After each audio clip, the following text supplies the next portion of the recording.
Pernah dengar kata casting ya? Casting itu semacam pemilihan, penentuan para pemain. Akhirnya di casting, kamu mainkan tokoh ini jabulkan, kamu tokoh ini jabulkan, kamu tokoh ini jabulkan. Siapapun yang ditunjuk pada sebuah cerita naskah bukan berarti dia paling bagus. Siapapun yang di-casting dalam sebuah naskah cerita bukan berarti dia yang paling. Jadi kegiatan yang kita lakukan ini kan salah satu jenis seni pertunjukan. Daun, kira-kira film dengan seni pertunjukan yang membedakan dari hal apa ya?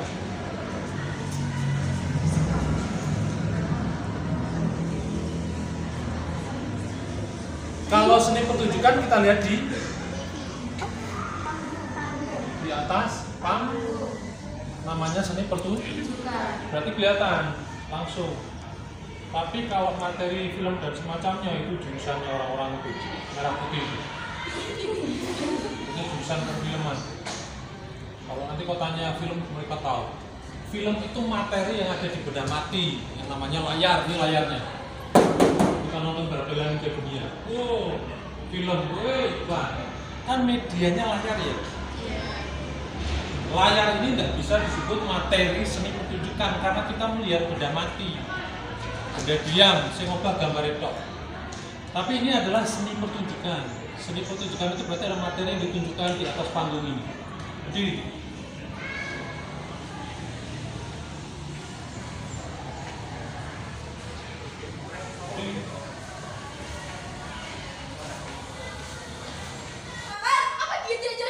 Cari, Mak. Daun, itu orang ngapain? Berantem. Debat. Yang dibicarakan apa sih?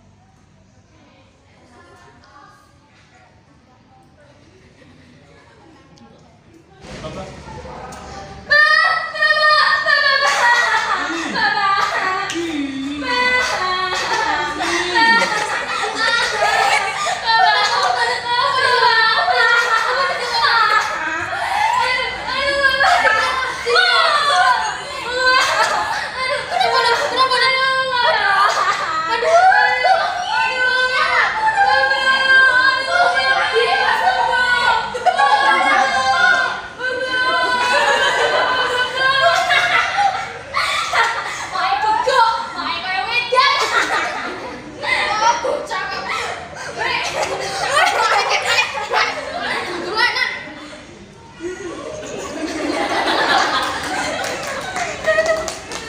Daun, ini orangnya ngapain? Hah? Orangnya bisa ngapain? Materi seni pertunjukan adalah materi yang bisa kita sentuh di depan mata kita. Namanya seni pertunjukan. Seni pertunjukan kan ada 4 bentuk. Mungkin di seni budaya, kita kan di seni budaya? Ada ya. Kita tanya sama si Mbak Merah itu. Mbak Merah, seni itu ada berapa Mbak? Ada 4. 1. Rupa. 2. Musik. 3. Teater. Dan seni seni rupa, seni musik, seni tari, seni teater. Rumpun mata pelajaran seni mungkin yang disampaikan hanya 4 bentuk. Sekarang kita fokus ke seni pertunjukan. Seni pertunjukan yang kita lakukan di sini salah satu seni yang tadi, namanya apa? Seni rupa, seni musik, seni tari, dan seni teater. Kegiatan yang kita lakukan ini adalah salah satu dari hasil meragam seni tadi ya. Nanti di pelajaran kelas pun sama, nanti kamu juga sudah mulai bisa memikirkan. Oh, ternyata ada seni pertunjukan. Sesuatu yang disebut seni pertunjukan, 1. Materi itu dengan sadar dibuat. Ada konsep walaupun sederhana. Lalu harus ada tempat untuk pertunjukan. Tempatnya di mana? Terserah. Mau di depan kelas, mau di semacam aula seperti ini, mau di teratak panggung lapangan. Yang penting harus ada tempat pertunjukan. Materinya ada, tempat pertunjukannya ada. Mau kita pentas tanpa penonton, harus ada penonton. Semua tadi itu menjadi unsur pertunjukan. Ada materi pertunjukan, ada yang mempertunjukkan, ada tempat pertunjukan, dan terakhir harus ada penonton. Jadilah konsep seni pertunjukan. Bisa nggak kita pentas ngoyo-ngoyo, tapi sudah persiapan tari. Pas dipentaski, si nonton melulu, sudah dipinjamkan terata, sudah dipasang terata. Yang nonton 2 orang, yang lain nontonnya ada yang kono, itu orang sini kono. Itu berarti mencerminkan daya apresiasinya lemah. Padahal sebuah seni pertunjukan dari ditonton, kita duduk mengunggul, kita nikmati, kita apresiasi. Disebut seni pertunjukan. Nah, kali ini seni pertunjukannya namanya teater. Syarat teater 1, harus ada naskah. Walaupun konsepnya sederhana. Pernah lihat naskah? Pasti harus ada naskah. Walaupun seni pertunjukan kalau tanpa naskah nanti jadinya berpotensi untuk mengembang kemana-mana. Makanya dibatasi oleh naskah. Jadi cerita harus sesuai naskah. Pertama ya, harus ada naskah. Unsur teater yang kedua, harus ada pelaku. Pelakunya diantaranya para pemain, ada sutradara, Pak Ari. Selain para pemain, ada sutradara, ada para kru yang lain. Kemarin menggunakan kostum enggak? Siapa yang menata kostum? Berarti ada Pak Ari semua. Pak Ari nanti gajinya kalau besar diborong sendiri. Kan harus ada tim. Katanya ini tim pemain. Ya udah fokus di pemain. Saya membayangkan tadi misalnya ini pasti saya barusan menyiapkan pementasan. Tokoh main misalnya dia berdiri Mak. Kamu memerankan apa Mak? Memerankan apa? Seorang wanita? Usianya berapa Mak? Sekitar 50 tahun ke atas. Punya nama? Tokoh itu punya nama? Disebut? Sokima. Tokoh main. Status sosialnya apa? Pekerjaan sehari-hari apa sih main? Kamu memerankan tokoh apa? Seorang wanita jalanan yang bekerja sebagai perempuan malam. Namanya siapa? Retno. Kalau kerja di mana?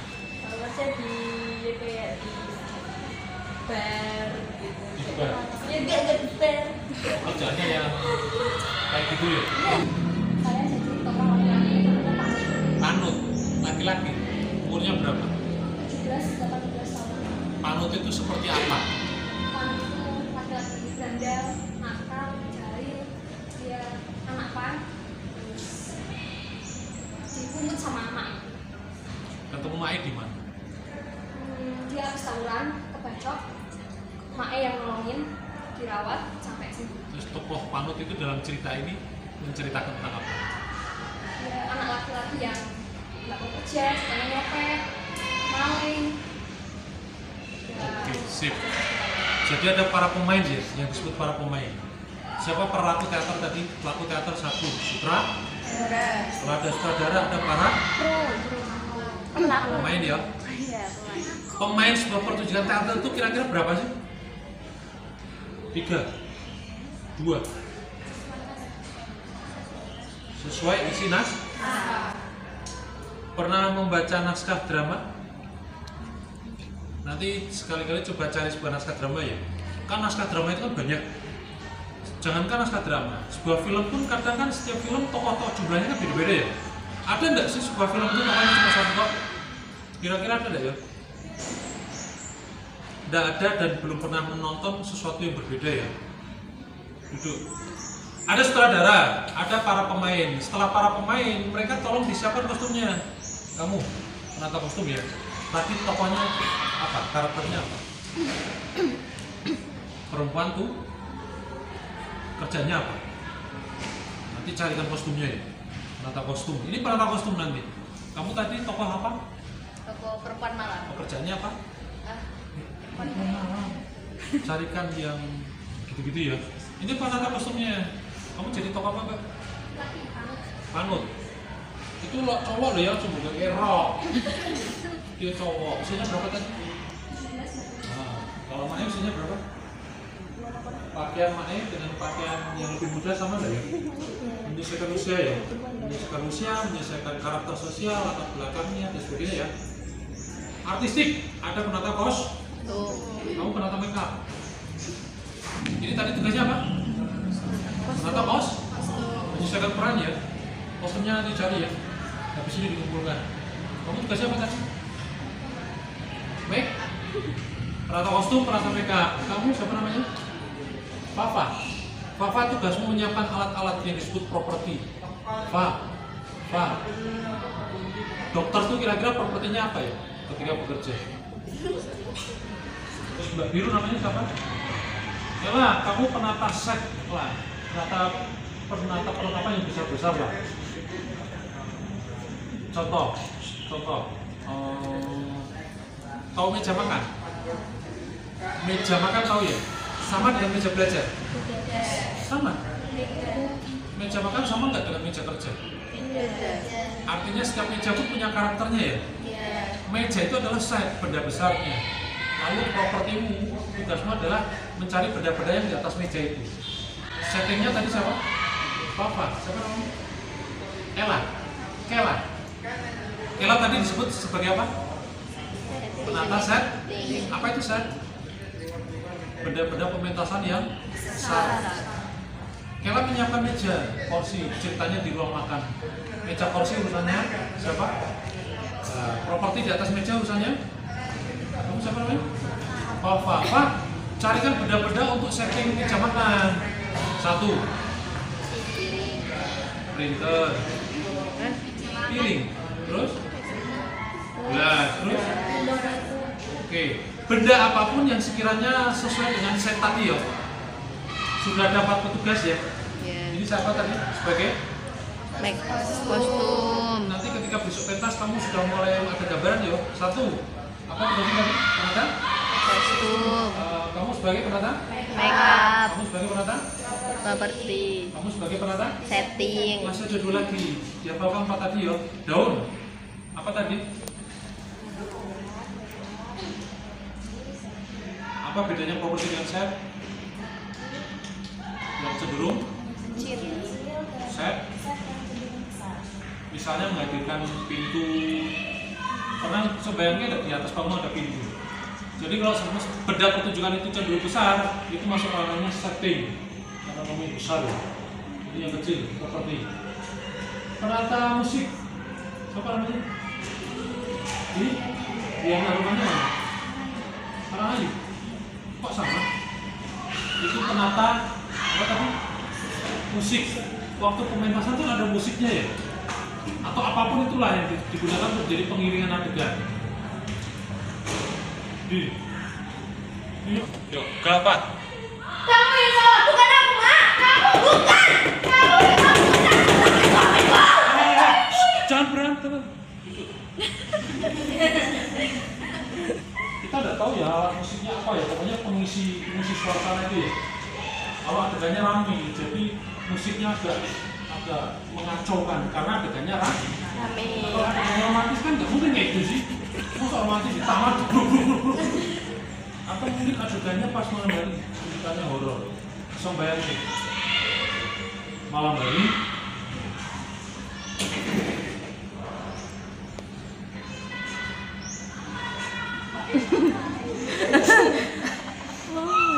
Tapi ini serius, tiba-tiba langsung ada data.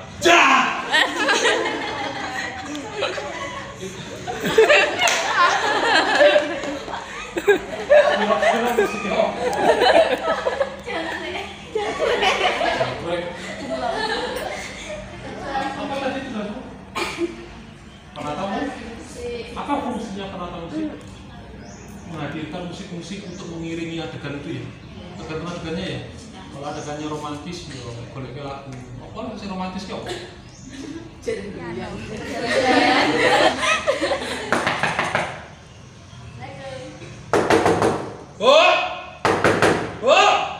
Sahur. Jadi ada penata di belakang panggung ya. Nanti tugasnya, yuk. Aku ilustrasinya.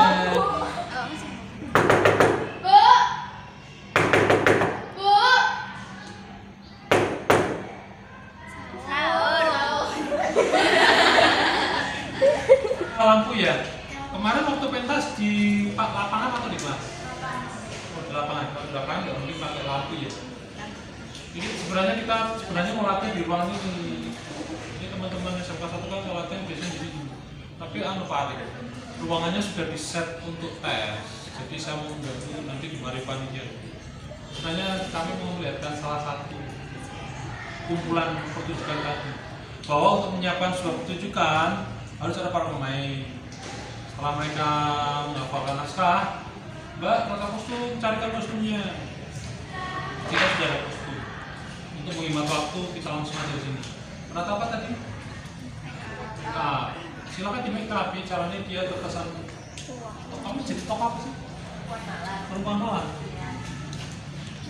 Dia jadi pencopet, dia jadi perempuan malam, jadi perempuan tua gelandangan. Karena ini naskahnya sebenarnya ceritakan persoalan sosial jalan. Judulnya Mega Mega. Karya Arifin, ini sebuah naskah resmi. Tapi kemarin sama teman-teman digarap ulang menjadi karya baru dengan judul yang baru. Untuk menyiapkan sebuah pertunjukan ternyata dibutuhkan 6 kru tadi ya.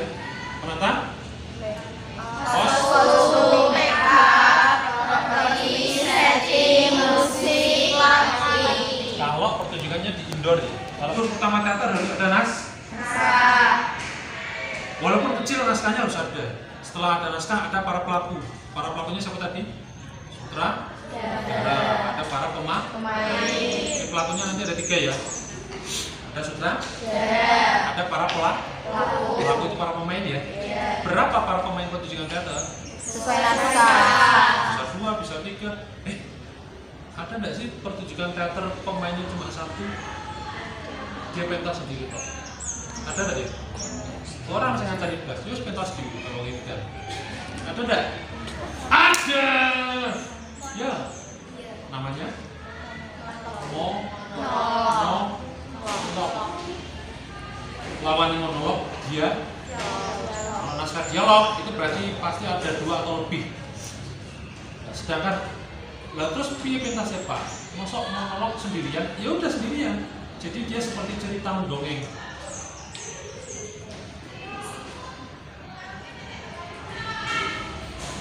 Tidak kurang, Mai hidup dari 50 tahun. Panjang dan lengkap. Sekarang kalau dikasih emosi.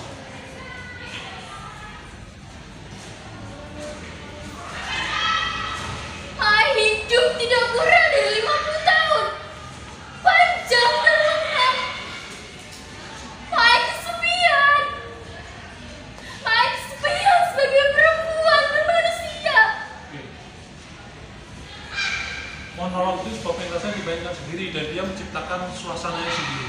Tapi persoalannya kalau monolog pasti tidak menjadi sebuah cerita realis karena dia memerankan tokoh-tokoh yang lain. Itu disebut tidak realis. Misalnya ada sebuah cerita tentang perempuan tua, lalu dia akan menceritakan tentang anaknya. Terus nanti mau tidak mau dia harus berimajinasi tentang anak. Kalau bermain sendiri, lah terus mau main dengan siapa ya? Dia harus bisa menjadi tokoh-tokoh dalam cerita itu sendiri.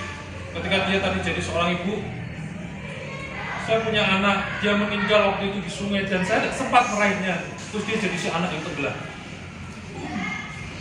Bisa bayangkan tenggelam. Terus dia jadi mai lagi. Nah, awas nak sini minggir. Terus si anak yang di bawah gini-gini. Oh, tangannya gini-gini. Ini ceritanya baru. Udah Pak Ramsan. Ini lagi cerita lagi. Dan dia bisa jadi penonton yang lain. Tenggelam ditulungi. Ditulungi tenggelam. Terus dia jadi mai lagi. Akhirnya anakku terbawaan dan meninggal. Jadi dia bermain sendiri. Namanya apa tadi? Monolog.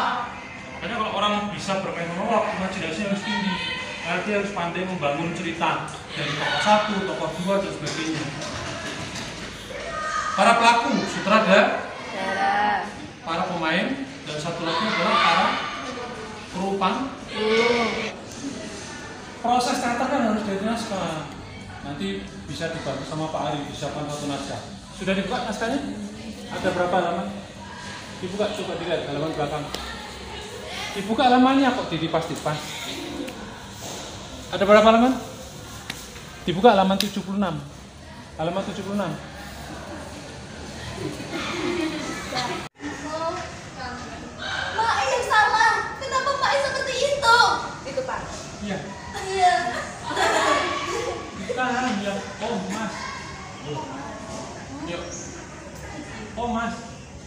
sembarang.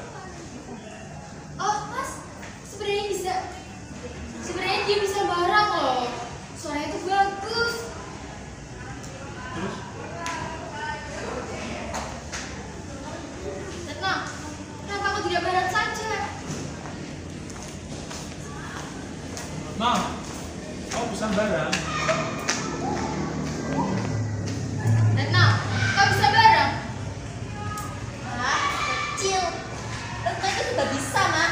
Coba main barang. Ngecor, ngelas, ngulik. Kecil. Asal mau. Terus kenapa kau tidak barang saja? Loh, terus kenapa kau tidak barang saja? Naskahnya dibuka dengan 7 bulan.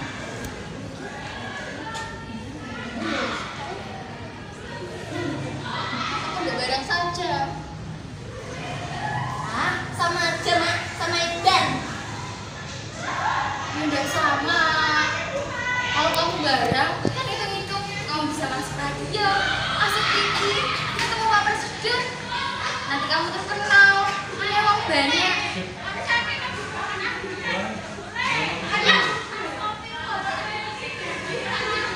Kau bisa barang. Nah, kamu bisa barang kan? Allah, main barang. Retno itu sudah bisa. Jangan main barang. Mak buat ngelas. Ah, Retno itu semuanya bisa. Semuanya asal mau. Ya kenapa kau tidak barang saja? Allah, sama aja, Mak. Sama. Iya, Mbak. Naskah itu nanti dibagi, itu dihafalkan. Setelah naskah dihafalkan, nanti di casting sama sutra. Pernah dengar kata casting ya? Casting itu semacam pemilihan, penentuan para pemain. Akhirnya di casting, kamu mainkan tokoh ini dihafalkan, kamu tokoh ini dihafalkan, kamu tokoh ini dihafalkan. Siapapun yang ditunjuk pada sebuah cerita naskah bukan berarti dia paling bagus. Siapapun yang di-casting dalam sebuah naskah cerita bukan berarti dia yang paling.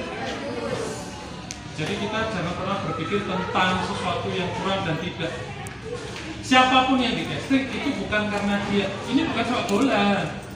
Yang harus diukur jelas dia harus bisa nendang, dia paling kuat. Ini bukan olahraga, ini seni. Siapapun yang ditunjuk, yang di-casting oleh sutradara bukan berarti dia yang paling bagus. Tapi hanya tuntutan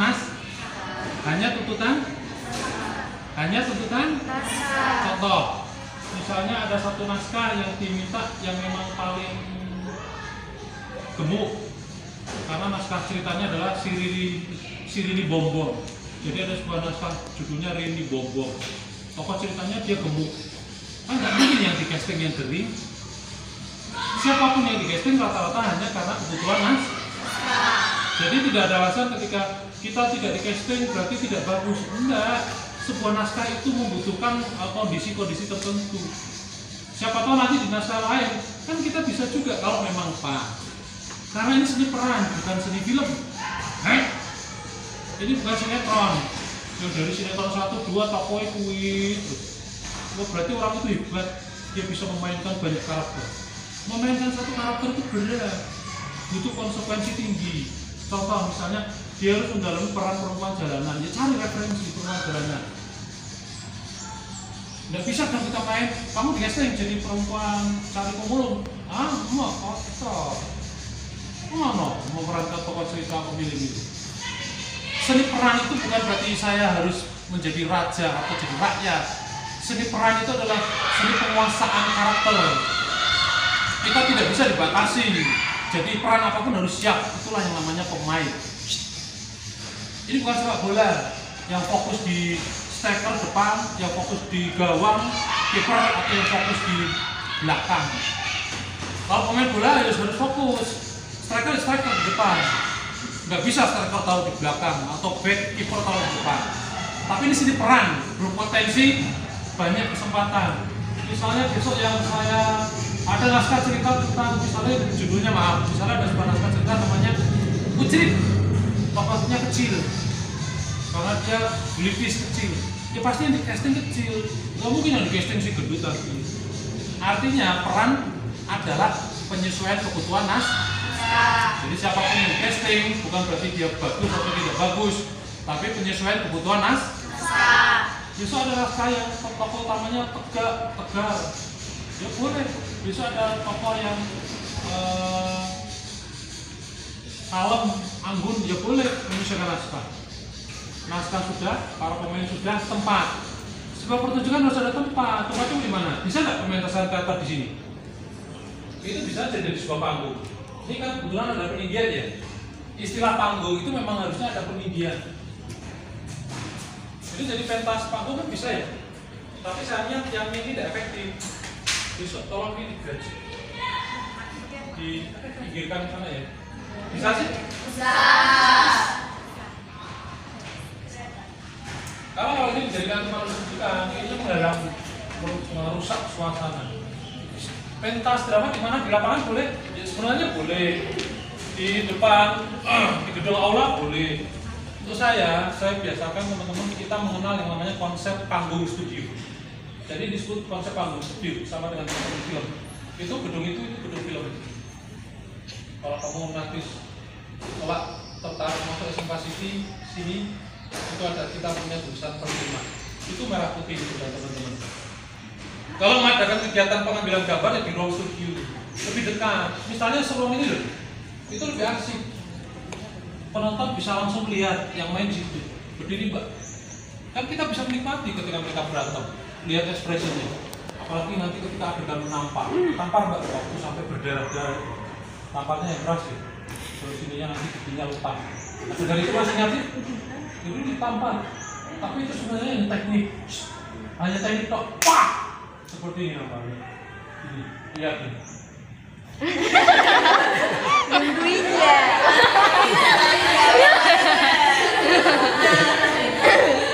Maksud saya, ketika kita melihat seni konsep panggung studio itu jaraknya lebih bersahaja. Lebih mereka butuh dasar ya. Kita tanya ke mbak-mbaknya, misalnya Mbak Biru namamu siapa tadi? Latihan dasar pemeranan. Untuk menjadi seorang pemeran, latihan dasarnya kira-kira apa aja ya? Latihan pernafasan, terus olah tubuh, latihan konsentrasi, latihan transfer. Materi latihan yang lain? Latihan vokal, ekspresi, terus? Oke. Emosi. Wah, materinya yang terlalu luas. Untuk itu kita harus menata satu demi satu. Pemeran potensinya sama dengan manusia, karena kita seni manusia, Bu. Kalau seni tari kan medianya cuma tubuh sama lendang. Seni musik medianya pada alat musik. Seni lukis rupa medianya ada di kanvas, cat. Kalau seni teater medianya apa? Diri. Ya ini. Karena kan kita kan memainkan sebuah manusia. Peran. Kecuali jangan pentas naskah fiksi ya, naskah fantasi. Misalnya di pertunjukan teater tokoh utamanya si Kancil, terus ada tokoh bulan, bintang. Itu ada pertunjukan kayak itu. Itu kan cerita-cerita film fantasi.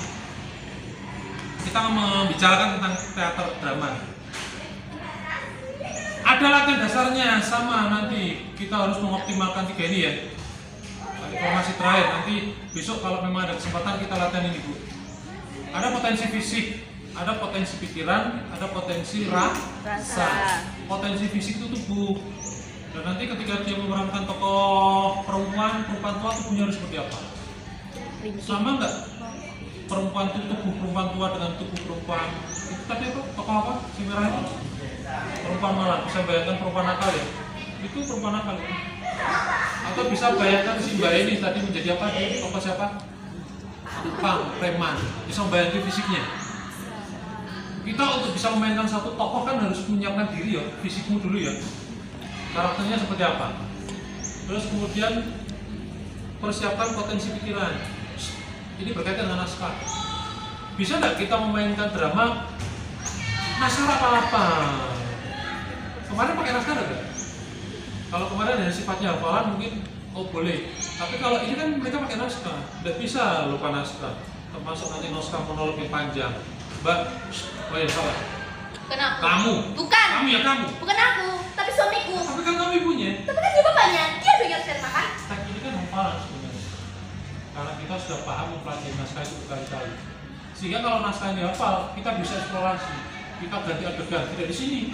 Bisa aja kita latihan dialog seperti ini di tahu nasi kucing, tahu gerobak nasi kucing. Kau bisa bayangkan ketika nanti saya minta dia berdua masuk ke nasi kucing, dibagi gorengan dua, terus mainkan dialog tadi. Bisa bayangin, datang ke bakule, Pak, gorengannya kaleng. Kamu yang salah. Ibu mau. Kan orang lain tidak tahu kalau mereka ternyata sedang latihan nasi kucing. Potensi fisik, potensi pikiran, terakhir potensi emosi, main pakai emosi. Sorry, emosi kan bukan harus marah-marah ya. Cemburu itu emosi, bingung itu emosi, kaget itu emosi, bahagia itu juga emosi. Kamu tiba-tiba dikasih uang 10 miliar, emosi lebih. Emosi lebih. Astagfirullahaladzim. Dikasih uang 10 miliar, emosi lebih. Ya, bentuk senangnya seperti apa? Alhamdulillah. Apa saya balik? Maaf, saya balik. Ini cerita loh ya, Bu. Ini namanya cerita bunga. Dia tanya kamu. Ada SMS. Cepat pulang di rumah sakit. Emosi lebih. Hah? Ada nggak yang pernah dapat SMS gini? Gimana sih datang? Itu kita putus. Siapa pernah dapat SMS itu? Terus tiba-tiba bercerita kayak gitu, emosinya gimana? Nah, kita perlu melatih potensi yang ketiga ya. Terakhir, potensi apa tadi pertama? Fisik, termasuk vokal ya. Nafas vokal itu di fisik ya. Karena kan kalau bermain kata harus vokalnya main hiburan.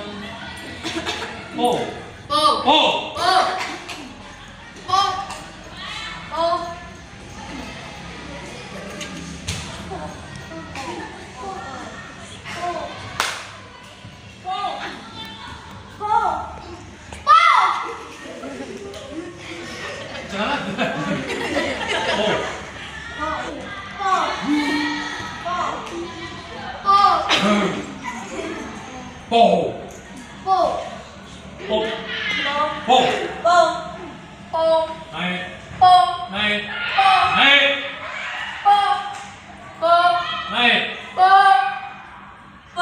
Naik. Kenapa bukan harus kuat? Kan kita katanya di panggung tunjukkan yang luas. Kan nggak mungkin vokalnya. Ayo nanti ketika meras. Kan kita nggak bisa memainkan emosi ini ya kalau vokalnya kurang ya. Kau yang salah. Bukan aku. Kamu. Bukan. Kamu ya kamu. Bukan aku, tapi suamiku. Tapi kan kamu ibunya. Tapi kan dia bapaknya, dia dengar saya makan. Mosok. Iya dong. Vokalnya harus kuat ya. Kan itu hanya peran tok ya. Jangan takut kalau main peran digetak lawan bermain mati. Kamu yang salah. Wah,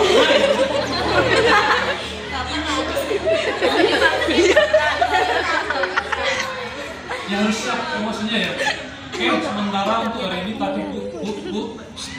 Lain kali monggo nanti dengan Pak Ari kalau memang mau berlatih bersama. Sama mereka juga kita latihan lagi. Membetulkan dasar-dasar tadi.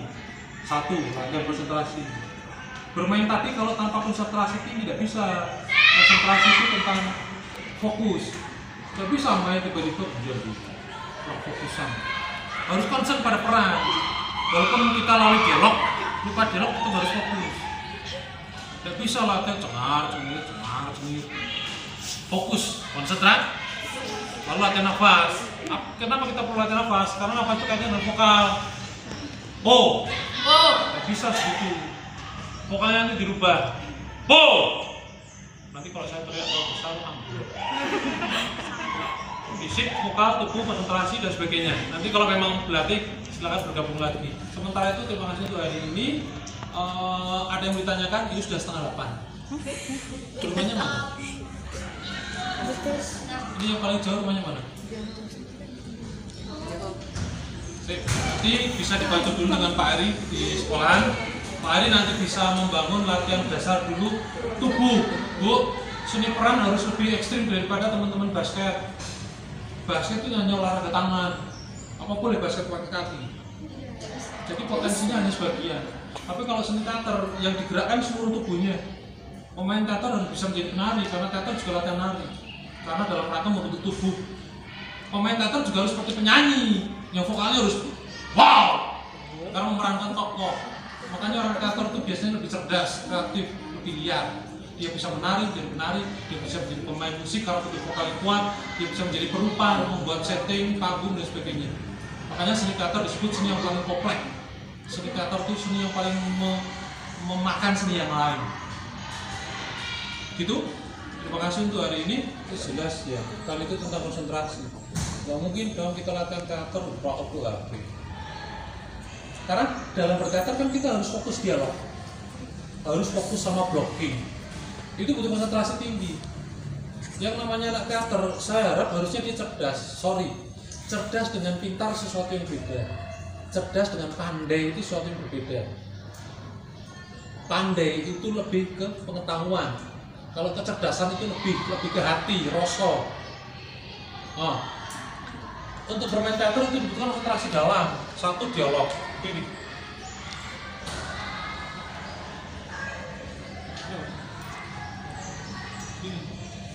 Dia harus konsentrasi ke dialog. Kedua, dia harus konsentrasi ke blocking ya. Kok di kirinya Mae seperti biasa. Blockingnya nanti ke sini. Awas nih ya. Nanti blockingnya sama di kirinya Mae ya. Memainkan peran satu, dia fokus ke dia fokus ke dia harus fokus ke blok. Apa itu blocking? Tempat dia berdiri di mana, adeganmu di mana, itu namanya blocking. Langsung aja salah. Kamu yang salah, bukan aku, Mak. Kamu bukan. Kamu ya kamu. Bukan aku, tapi suamiku. Tapi kan ibunya. Tapi kan dia bapaknya, dia dong yang cari makan. Blockingnya di mana tadi? Dia kemana itu sudah ditata sama sutradara, namanya blok. Latihan paling agak sulit adalah konsentrasi. Gimana emosimu? Tidak bisa dong latihan senyum. Latihan emosi berangkat dari seperti ini. Hadapan, lawan bermain. Tanpa ada motivasi ya, hanya menatap aja.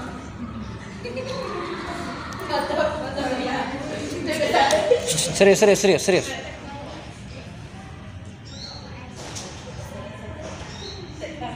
Oke, thank you. Bukan hal mudah loh ya belajar mata. Bukan tentang mata, tapi emosi di dalam. Bu, bisa enggak? Saya itu sebenarnya benci sama kamu. Tapi dalam satu kondisi saya harus bermain dengan kamu. Itu kan harus memisahkan emosi ya dengan tanggung jawab peran ya. Sama dengan dia. Ini murid-murid saya bandel, nggak pakai rata digawe, aku serius sama hati. Tapi di atas panggung, saya bukan lagi guru, saya sutradara. Bisa nggak saya melepaskan emosi guru tadi? Karena saya sekarang sutradara. Kalau itu tidak bisa ditular, berarti konsentrasimu lemah. Kita harus bisa masuk pada kepentingan tadi ya. Konsentrasi. Syarat dalam latihan itu biasa, kita siapkan alat kostum. Ya jangan pakai pakaian pendek. Sebisa mungkin kolor ya, karena ini kaitannya dengan benturan tubuh. Nanti ketika kita latihan tubuh itu nyaman, lentur. Silahkan mau training apa panjang. Besok ganti ya. Saya alumni Madrasah Aliyah. Madrasah Aliyah. Masih di Sanawiyah. Saya dari Aliyah. Saya dibesarkan kantor juga dari sana. Selama zaman saya, ya walaupun Aliyah bukan berarti kita membedakan ya antara sikap pribadi, kegiatan kelompok, kesenian dan kegiatan serial. Ini seni pertunjukan. Seni pertunjukan. Saya biasanya kalau menggarap seni pertunjukan itu untuk kebutuhan indoor, untuk kebutuhan seni, bukan untuk kebutuhan hiburan. Seni tujuannya ada dua minimal ya, walaupun tujuan seni banyak. Tujuan seni yang pertama adalah untuk menikmati seni itu sendiri, atau tujuan seni yang kedua yang banyak digunakan orang lain. Buat saya seni tidak harus untuk hiburan. Apa bedanya konser di dalam panggung dan konser di stadion? Yang di stadion itu tidak ada seni, itu yang ada adalah Tidak salah, sah karena itu memang untuk ibu. Nah, ketika kita mau menikmati seni ya, kamu mau tujuanmu mau apa? Kalau mau hiburan, ya di alun-alun, di panggung, di gor, apa-apa. Tapi kalau untuk seni pertunjukan, ya harus di dalam gedung. Karena memang untuk dinikmati seninya, bukan hiburannya. Sama dengan pertunjukan teater, ada namanya parodi di teater yang sifatnya banyolan. Itu untuk hiburan. Tapi kalau seni teater yang tadi barusan mereka mainkan, itu kan sesuatu yang agak serius ya. Disebut seni pertunjukan. Silakan latihan menggunakan kostum. Syarat yang bisa maaf ya. Anak teater kalau tidak teratur makannya sulit. Ini pun masih ada yang bangun. Biasanya tak lempar ke sungai bukan. Mau latihan maaf dulu. Karena kita butuh tenaga. Bu, lari lapangan 10 kali sama menangis 2 menit, capek mana? Nangis. Kan cuma 2 menit. Lari 10 kali ya. Dengan menangis 2 menit, capek mana? Nangis. Lari 10 kali lapangan dengan menangis 2 menit aja, capek mana? Kok bisa? Kan hanya 2 menit sih. Sudah dong, wes. Pernah nggak menangis menggunakan emosi? Ini kamu pernah? Yakin? Tapi baca nangis. Aku di hati, di rasa. Kalau orang nggak punya hati, nggak punya rasa, kayak tidak bukan dari kisah hidup. Anteng ya anteng. Orang kalau punya rasa di lukisan itu berarti nyambung, itu namanya punya rasa. Tahu ada sampah di bawah, ambil, itu namanya punya rasa. Tahu lampunya merah, berhenti. Tahu waktu adzan, mangkat wudu, itu punya Rasa. Ya, teater butuh rasa. Kepekaan itu yang disebut kecerdasan. Makan itu bagian dari latihan karakter, disiplin.